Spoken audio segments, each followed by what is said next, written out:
Ahora, ya que entiendo el principio básico de funcionamiento del generador eléctrico, vamos aquí. Para modelar un generador síncrono, el softwares como DeepSilent, ETAP, PCS, Neplan, PowerWord, PSAT de MATLAB o inclusive Python, por ejemplo, tiene su propio simulador. Y hay más, inclusive hay más. Te piden valores como lo que es resistencia de armadura, que se ha borrado aquí. Vamos a ponerlo. Valores como resistencia de armadura, reactancia de eje directo, reactancia de eje de cuadratura, la subtransitoria, la transitoria, subtransitoria, la transitoria, subtransitoria de cuadratura y las constantes de tiempo. Pero esos valores, ¿de dónde los obtengo? O sea, se supone que yo tengo solo esto. Para empezar, a priori, físicamente yo puedo ir a una central y ver esto. Puedo ver todo esto. Ahora, ¿cómo yo llego a estos valores? ¿Por qué el software me pide a mí estos valores? Para eso se hace un modelamiento matemático. Es lo importante. Es la importancia de hacer un modelamiento matemático. ¿Por qué? Porque con el modelamiento matemático, a base de ecuaciones físicas, matemáticas, vas a entender por qué estos valores son los que el software te pide y cómo es que el software los usa. Entonces vamos a trasladar este dibujo del estator, donde está la bobina de la fase A, la bobina de la fase B y la bobina de la fase C. Vamos a trasladarlos aquí. Esto es el estator, y acá está la bobina de la fase A, la bobina de la fase B y de la fase C. El entrehierro, que es todo este elemento de aquí, el entrehierro, que es todo esto, y el rotor, que está aquí, con su fuente BC, va a estar aquí abajo. Aquí tenemos, este es el entrehierro, y aquí está esa fuente, con su inductancia aquí y su resistencia. Y acá hay dos bobinas más, tú dirás, ¿por qué? Esas bobinas tienen su explicación matemática. Normalmente son bobinas de amortiguamiento. Esas bobinas de amortiguamiento solo se activan, o su efecto se activa cuando hay un evento de cortocircuito para amortiguar esas sobrecorrientes, ¿sí? Y además también tiene una explicación física, matemática, también, que podemos verlo más a detalle con el pasar de los videos. Pero en este caso tenemos dos bobinas. La bobina de eje directo y de eje de cuadratura. Y tú dirás, ¿qué son los ejes? Entonces, para eso vamos a ver esta gráfica de aquí. Aquí tenemos este rotor. Este rotor,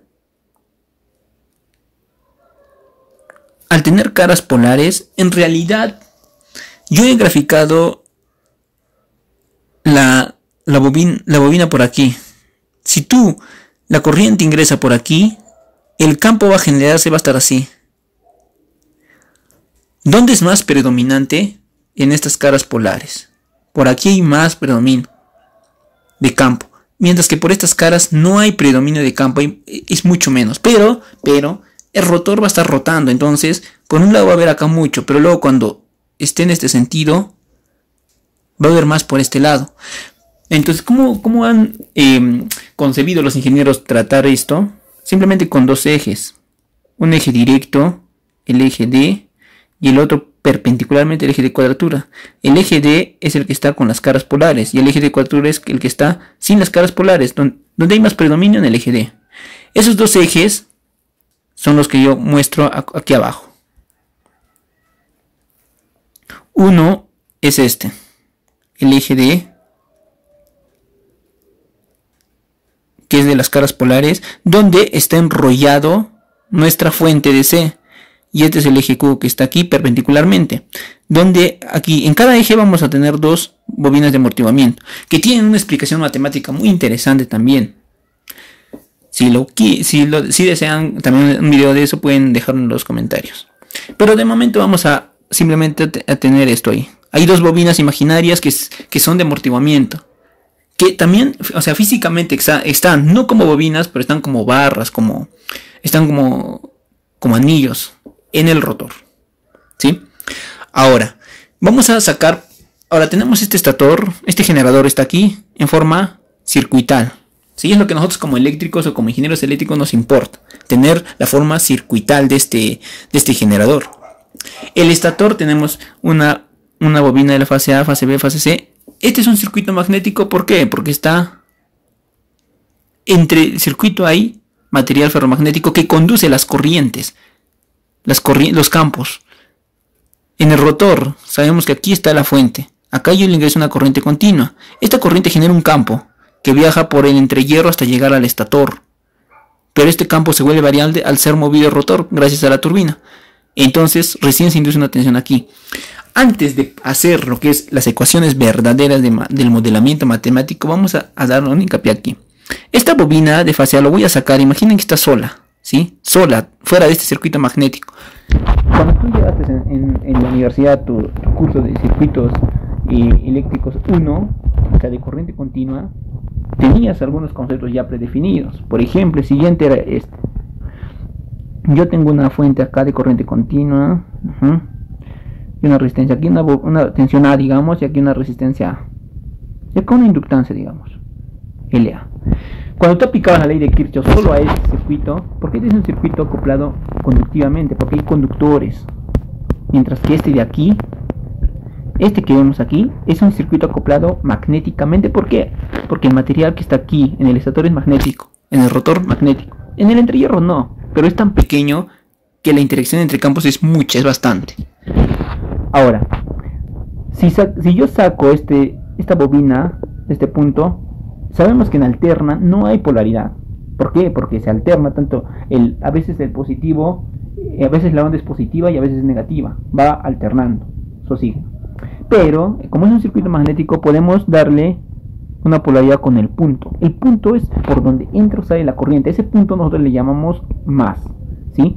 Si es generador, por ese punto la corriente sale y ese es el positivo.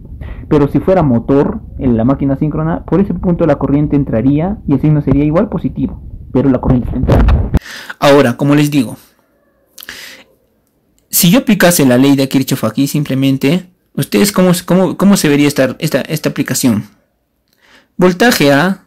Si yo voy en el sentido de la corriente sale del más y llega al menos. En el sentido de la corriente, la tensión sería simplemente positiva. Voltaje en A sería igual a la caída en esta inductancia y la caída en esta resistencia.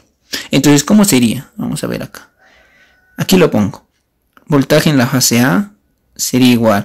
Caída en la R, corriente en la y la resistencia en A. Más, ¿cómo es la caída en la inductancia, en la tensión?